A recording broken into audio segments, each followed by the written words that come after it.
सतगुरु सरदानम है।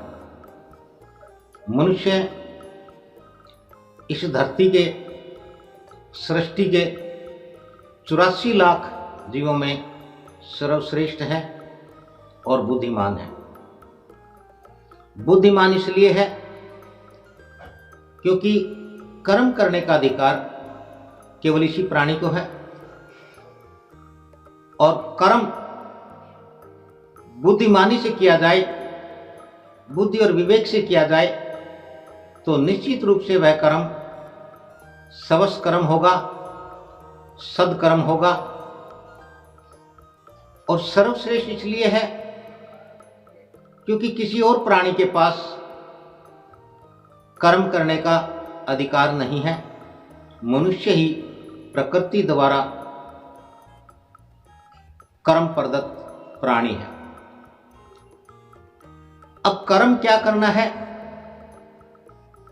ये मनुष्य को अपनी बुद्धि और विवेक से तय करना होता है।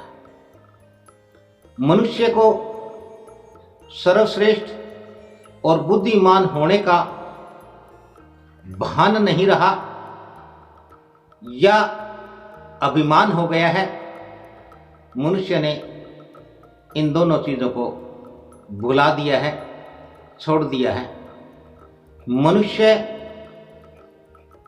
मनवश, क्योंकि मनुष्य के भीतर की जो 4 अवस्थाएं हैं, 4 दशाएं हैं, जिनमें मन प्रथम है, जो कि पूर्णतः झूठ असत पर आधारित है, और मनुष्य ने उसी प्रथम अवस्था का सहारा लेकर के उसी के द्वारा अपने अंदर विषय और विकार पैदा कर लिए, और मनुष्य विषय और विकारों वश ये तक भूल गया है कि उसे क्या कर्म करना है, कैसा कर्म करना है, और अपने कर्म के द्वारा किसे सुख हो, किसे खुशी मिले, यही चीज भूल करके मनुष्य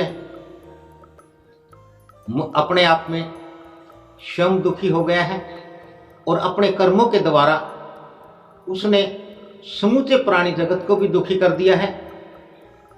और इस सृष्टि में जो प्रलय का जो कारण बनता है, महाप्रलय का जो कारण बनता है, उसका एकमात्र अर्थ है कि मनुष्य अपने कर्मों के द्वारा बुद्धि और सर्वश्रेष्ठता को भूल करके मनुष्य ने अपने मन का जो सहारा लिया, मन के द्वारा जो किया, उसके आधार पर उसने प्रकृति को भुला दिया, सृष्टि को भुला दिया, अपने दायित्वों को भुला दिया, अपनी जिम्मेवारियों को भूल गया, और प्रकृति का इतना दोहन कर दिया कि इसका अंत प्रलय और महाप्रलय के रूप में होता है, जिसमें यह प्राणी स्वयं भी बह जाता है।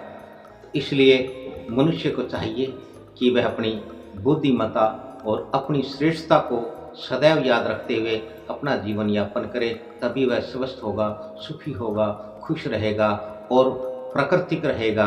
यही मनुष्य का दायित्व है, यही मनुष्य की बुद्धिमत्ता है, यही उसकी श्रेष्ठता है। ओम तत्सत।